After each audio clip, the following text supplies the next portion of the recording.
Olá para você que é inscrito aqui no canal Pão do Advento. Voltamos para mais estudo da Palavra de Deus, da lição da Escola Sabatina. E o tema geral da lição da Escola Sabatina desse trimestre é o estudo sobre o livro de Deuteronômio. Então nós estamos estudando o livro de Deuteronômio durante esses 3 meses aqui. É interessante que nós estudamos um tempo atrás aí sobre as alianças, né? Passamos um trimestre estudando sobre as alianças.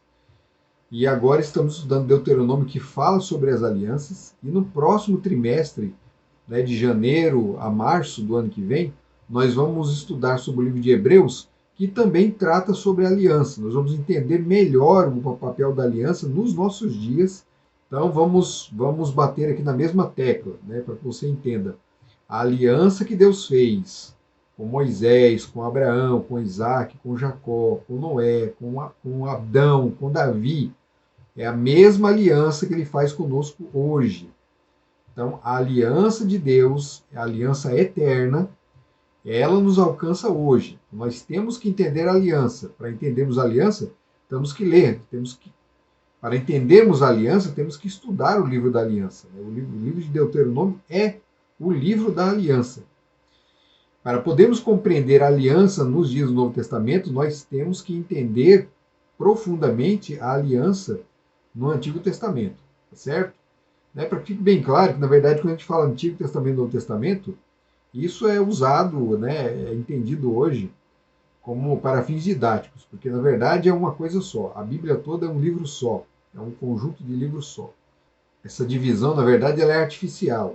Né? Não há um tempo do Antigo, um tempo do Novo. Não, a aliança ela é eterna. Então, nós falamos Antiga Aliança e Nova Aliança, mas porque a nova aliança ela traz o cumprimento da promessa do Messias. O Messias ele é o foco da aliança. Né? A aliança prevê o aparecimento do Messias. Ele é quem vai pagar os pecados. Ele é quem vai ratificar a aliança. Então, o próprio Messias, que é Jesus, dá o nome de nova aliança para a aliança que ele faz conosco, mas essa aliança é a mesma feita com Abraão. Então, a nova aliança já é antiga. Né? Às vezes dá um nó na cabeça da gente isso aí, mas aos poucos vai se tornando claro o tema. Hoje nós vamos falar sobre escolhas. Né? O tema da lição de hoje é Escolham a Vida. Então, no livro de Deuteronômio, já no finalzinho, já caminhando para o final dele, né, entre os capítulos 27, 28, 29, 30, nós temos ali o fechamento do acordo da aliança. Deus apresenta as bênçãos e as maldições, e como o povo seria capaz de receber as bênçãos e como eles seriam capazes de receber as maldições. Deus vai estabelecer ali os critérios da sua aliança e as consequências da quebra da aliança ou da observância da aliança, de permanecer na aliança sagrada. E como seria possível fazer isso? Como permanecer na aliança e como quebrar a aliança?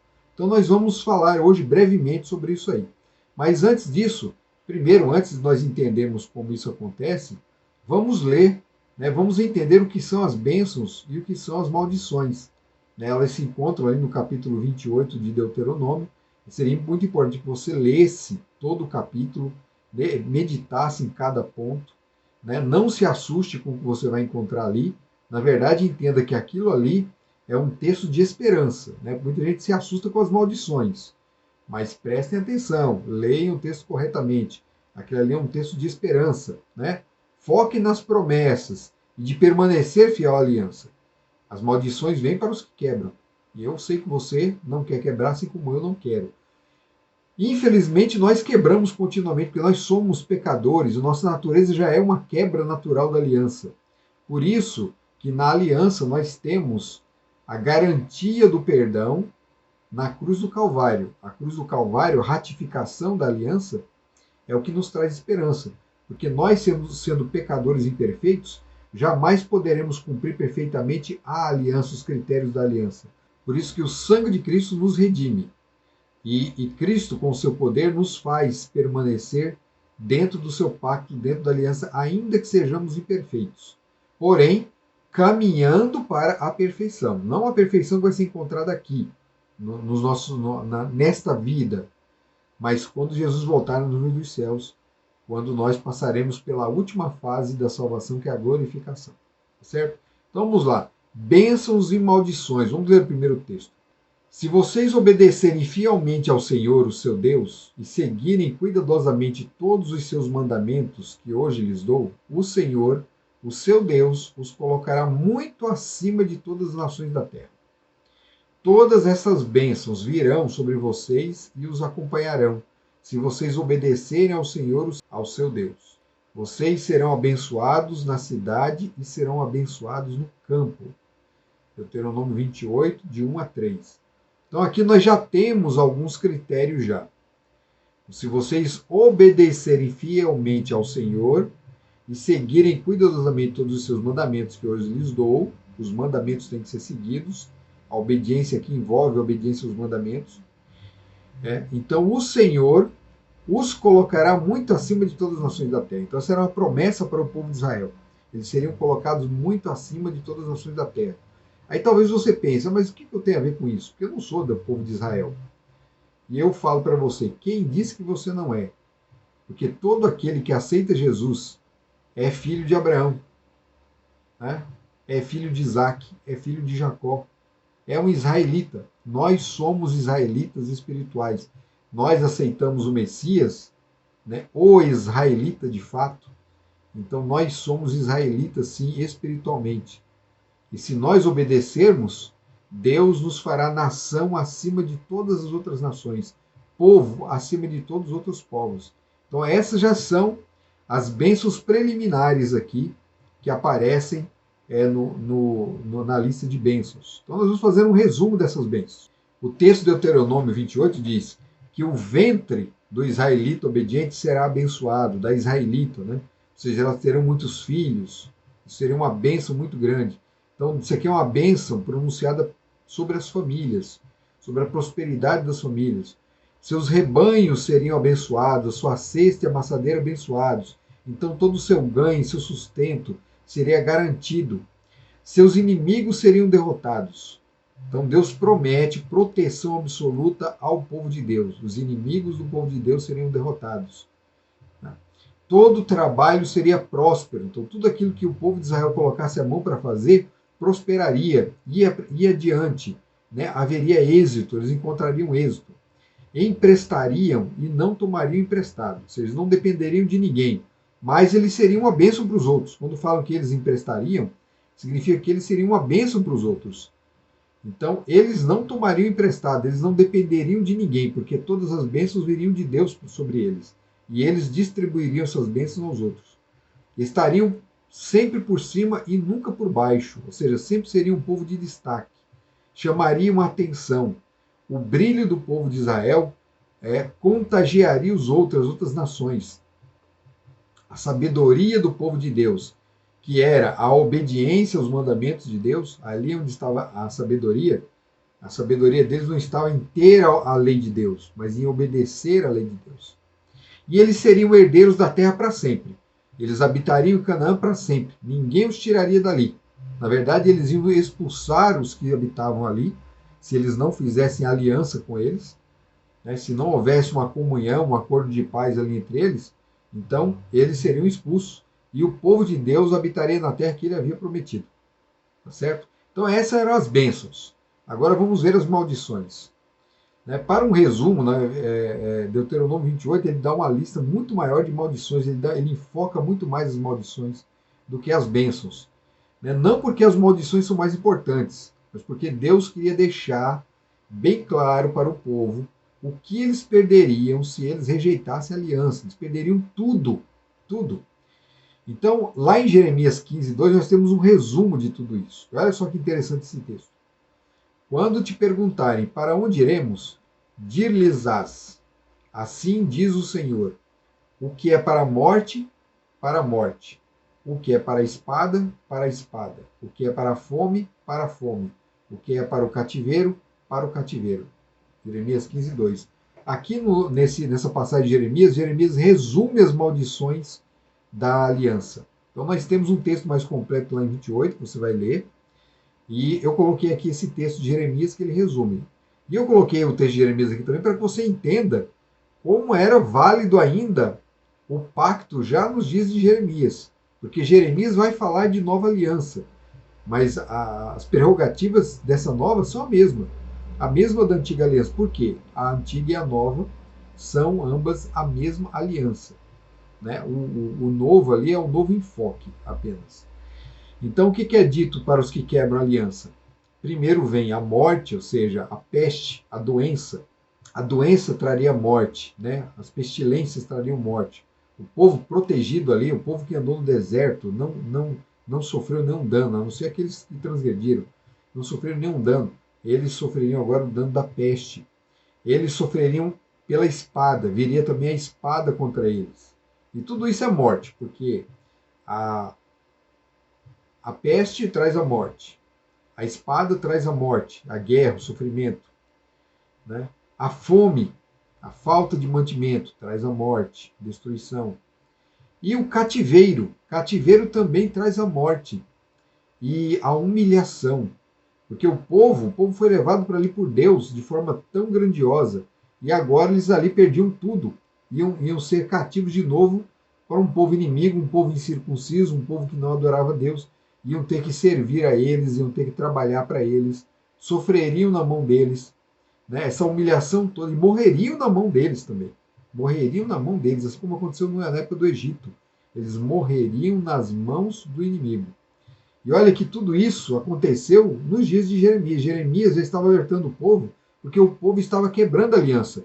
E ele estava falando, olha, tudo isso aqui vai vir sobre vocês. Vai vir a peste, vai vir a espada, vai vir a fome e vai vir o cativeiro. E eles foram realmente levados para o cativeiro.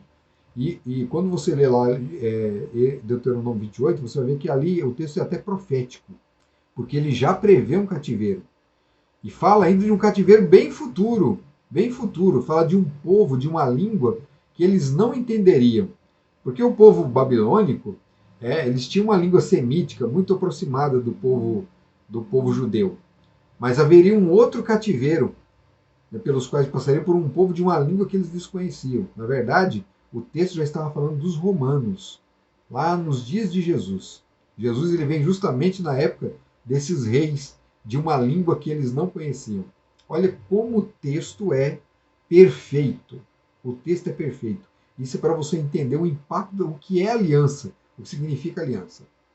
Agora nós vamos falar sobre a escolha. Né? O tópico é o seguinte: vida e bem, morte e mal. Vamos ao texto. Vê que proponho hoje a vida e o bem, a morte e o mal. Se guardares o mandamento que hoje te ordeno, que ames o Senhor, teu Deus, andes nos seus caminhos e guardes os seus mandamentos, e os seus estatutos e os seus juízos, então viverás e te multiplicarás, e o Senhor teu Deus te abençoará na terra a qual passas para possuí-la. Porém, se o teu coração se desviar e não quiseres dar ouvidos, e fores seduzido, e te inclinares a outros deuses e os servires, então hoje te declaro que certamente perecerás. Não permanecerás longo tempo na terra a qual vais, passando o Jordão para possuí-los. Os céus e a terra tomo hoje por testemunhas contra ti, que te propus a vida e a morte, a bênção e a maldição. Escolhe, pois, a vida para que vivas, tu e a tua descendência, amando o Senhor teu Deus, dando ouvidos à sua voz e apegando-te a ele. Pois disso depende a tua vida e a tua longevidade, para que habites na terra que o Senhor, sob juramento, prometeu dar a teus pais, Abraão, Isaque e Jacó. Deuteronômio 30, 15 a 20. Então é colocado aqui, né, um texto semelhante ao que a gente leu já no primeiro texto que a gente leu. Deus, mas Moisés aqui é enfático, ele enfatiza de forma muito clara. Olha, hoje eu coloco diante de vocês a vida e a morte, a bênção e a maldição. Vida é bênção, morte é maldição. Então nós temos a vida e a morte. Nós já estudamos sobre o que é a bênção e o que é a maldição. Quais eram os benefícios das bênçãos e quais eram os malefícios da maldição. Deus não é um Deus arbitrário, mas ele é um juiz. Então ele julgaria o seu povo. Se o seu povo andasse nos seus caminhos, haveriam bênçãos. Se o povo não andasse, haveria maldição. Então você pensa, mas que Deus vem, porque as maldições eram pesadas. As maldições eram pesadas. Eu quero que você entenda uma coisa: as maldições eram consequência dos atos do povo. Não era simplesmente assim, desobedeceu e pronto, veio o raio do céu e os atingiu. Deus poderia, Deus ele usou raios já para cumprir o seu trabalho. Né? A torre de Babel foi destruída lá com o poder de Deus. Então Deus também faz uso disso. Mas não é esse o caso aqui. Deus, ele está dizendo, olha, se vocês não seguirem os meus caminhos, vocês sofrerão as consequências. Eles colherão aquilo que plantaram. Então eles fariam uma colheita. Quando você estuda a história do povo de Israel, você vai ver que Deus foi muito misericordioso, que o povo vem quebrando a aliança. O povo já quebra a aliança assim que entra em Canaã. Mesmo assim, Deus trabalha com eles e vai avançando e vai tomando território e vai se estabelecendo, mas o povo continua rebelde, vai caindo. Deus continua misericordioso. Aí o povo reclama que é um rei. Deus continua misericordioso, que o propósito de Deus é que Deus fosse o seu rei. Eles não precisariam de rei. Mas aí eles pedem um rei. Falam, tá bom, faz parte. Na aliança também tá inclusa a ideia do rei ali. Então eles vão ter um rei. Aí Deus dá o rei para eles. E aí eles obedecem o rei? Não, eles também continuam quebrando a aliança. Inclusive o rei também quebra.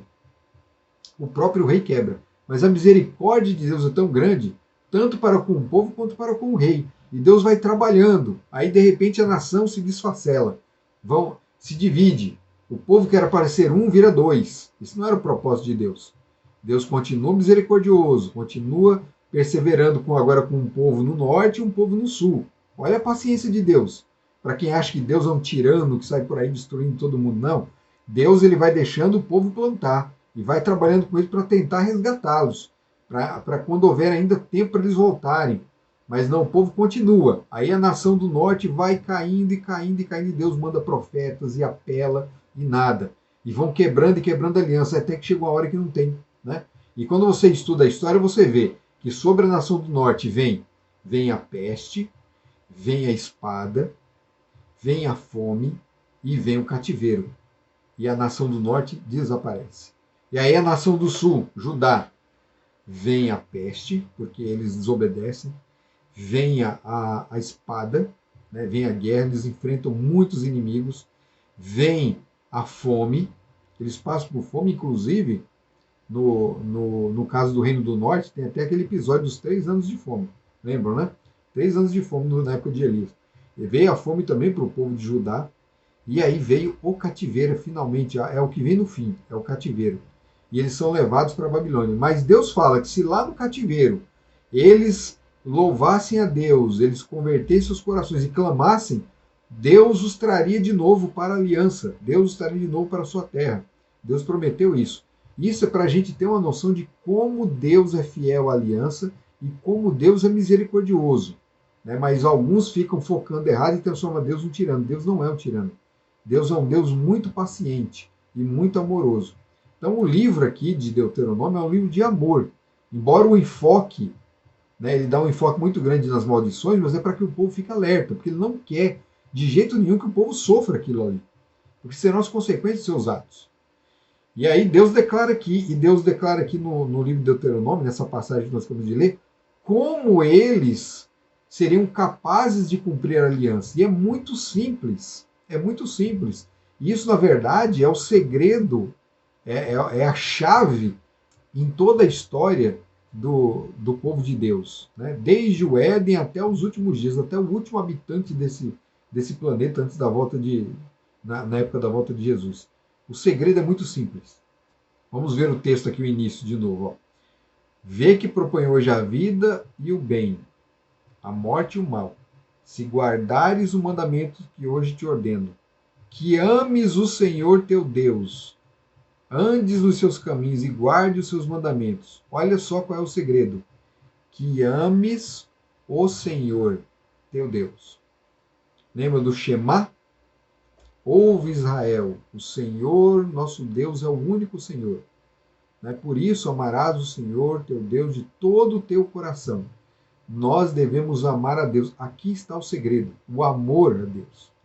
Se eu amo a Deus, Né? Se eu sou fiel a Deus, assim, mas eu tenho que ter esse sentimento. Né? Esse sentimento ele é uma mistura de é uma mistura de escolha, né? É uma escolha racional que eu faço em vista de tudo aquilo que Deus fez por mim, porque Deus me amou primeiro. É uma resposta ao amor de Deus. O meu amor é uma resposta ao amor de Deus. É uma escolha que eu faço. Quando Moisés fala escolham a vida, ele está falando assim: olha, amem. A escolha exige o amor. Amor é uma escolha. Né? A gente procura sempre ver o amor, um sentimentalismo, aquela paixão, aquela coisa toda. Não. O amor aqui no Evangelho, embora ele seja um sentimento também, é lógico, né, está ali no coração, mas ele o amor é uma escolha racional. Né? Ela brota aqui da razão e não só do sentimento. É uma resposta ao amor de Deus. E ali está o segredo para a obediência, o amor. Se eu amo a Deus, eu obedeço e guardo os seus mandamentos. E os seus mandamentos não se tornam penosos para mim, não são um fardo. Eu guardo de bom grado. Nós vimos isso nos vídeos anteriores. Então lembre-se disso. Esse é o segredo. O amor é o segredo de tudo. Havendo amor, eu guardo a aliança. Não havendo amor, eu me afasto da aliança. Né? A falta de amor no meu coração por Deus e pelo próximo me fará descumprir tudo aquilo que a aliança exige. Veja que a aliança sempre exalta aqui a questão de que eu não devo adorar outros deuses. Por quê? Adorar um outro Deus significa traição ao Deus que me ama. Significa que eu não amo a Deus, eu fui atrás de outro. Né? É como um marido que abandona a esposa e vai atrás de outra mulher. Ele não ama a esposa mais. Ele vai atrás de outra, porque ele se apaixonou. Então Deus ele não aceita isso. Deus é um Deus ciumento, Deus zeloso. E ele chama, ele fala que o abandono da sua aliança é comparado a um adultério, né? A prostituição. Então Deus ele não aceita isso, porque ele sabe que isso trará a ruína para os seus seguidores. Essa ideia de Deus colocar diante de nós a vida e a morte, ela não acontece só aqui, ela não aparece só aqui. Deus nos confronta dessa forma desde o início. Vejam essa lista aqui, ó. Eu preparei uma lista para vocês verem como é que Deus trabalha desde o início. Desde o início nós temos lá a árvore da vida, né, versus a árvore do conhecimento do bem e do mal. O homem foi levado a escolher entre a vida e a morte, e escolheu a morte no final. Mas a misericórdia de Deus veio logo em seguida, para a gente entender como é o caráter de Deus. A oferta de Abel, a oferta de Caim. A oferta de Abel, né, embora Abel tenha morrido justamente por causa dessa oferta, por causa da inveja de Caim, mas a oferta de Abel era vida, e a oferta de Caim era morte. Dentro da arca ou fora da arca? Dentro da arca, vida. Fora da arca, morte. O povo podia escolher entrar na arca ou ficar fora da arca. A maioria escolheu ficar fora da arca. Para Abraão, Deus disse: olha, vai para a terra que eu te mostrar, ou permaneça aqui na terra de Ur. Na terra que eu vou te mostrar, você terá bênçãos sem fim. Farei próspera a sua nação. Aqui na terra de Ur, não. Então, Abraão teve que fazer uma escolha. Lá nos dias de Josué, Deus ou Baal? Qual é o Senhor que você vai servir? Deus ou Baal? Deus é vida, Baal é ilusão, é morte. Né? Baal não existe, é madeira, é barro, é pedra. Né? É uma divindade inventada pelo homem. Na verdade, eu estou fazendo uma escolha entre Deus e o homem, né? Sobre criações que o homem faz, ilusões da mente humana. Então, Deus é vida, Baal é morte. Jesus fala: não podeis servir a dois senhores, ou servir ao Senhor, ou servireis ao Senhor, ou a Mamão, ou servireis ao Senhor e às riquezas, ou servireis ao Senhor ou ao dinheiro. É isso que Jesus está falando. O Senhor é vida, o dinheiro é morte. Obedecer a Deus versus obedecer aos homens. Esse foi pelo que os discípulos passaram ali no livro de Atos. Isso vai ser declarado lá. Olha, eu devo obedecer os homens, é lógico, desde que isso não me faça desobedecer a Deus. Quando os homens exigirem que eu desobedeça ao Senhor, aí eu vou ter que tomar uma decisão. Eu vou obedecer a Deus ou ao homem? Então está aqui, de novo o contraste, de novo a decisão. E no livro de Apocalipse, né, na batalha final, nós temos lá, receber o sinal de Deus ou receber o sinal da besta. Nós temos que escolher servir a Deus ou servir a besta. Né? Receber o sinal de obediência a Deus ou receber o sinal de obediência à besta, que é o mesmo que receber o sinal de obediência ao homem. De novo, eu estou trocando Deus pelo homem. É sempre esse embate, é sempre a escolha entre a vida e a morte, entre o bem e o mal. Qual é a escolha que nós faremos? É muito fácil a gente falar, eu vou escolher o bem. Se alguém perguntar para mim, você escolhe o que, Emerson? Eu escolho o bem. Você escolhe a vida ou a morte? Eu escolho a vida. É fácil falar. Né? A gente nem pensa muito. Só que nós esquecemos o que implica isso. O que implica escolher a vida e o que implica escolher a morte. Entendam o seguinte, não existe meio termo. Ou a gente escolhe a vida ou escolhe a morte. Não tem terceiro caminho, não tem terceira via, não existe nada disso.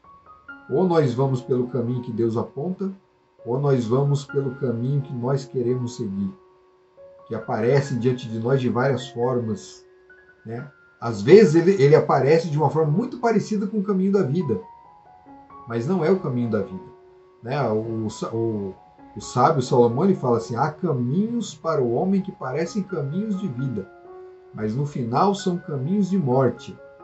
Então há caminhos bonitos, há caminhos que parecem legais, parecem favoráveis, vão nos trazer um benefício para a minha vida espiritual, né, para a minha vida material, mas no fim são caminhos de morte. Por quê?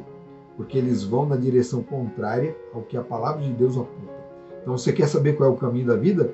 Leia a palavra de Deus. Jesus disse, eu sou o caminho, a verdade e a vida.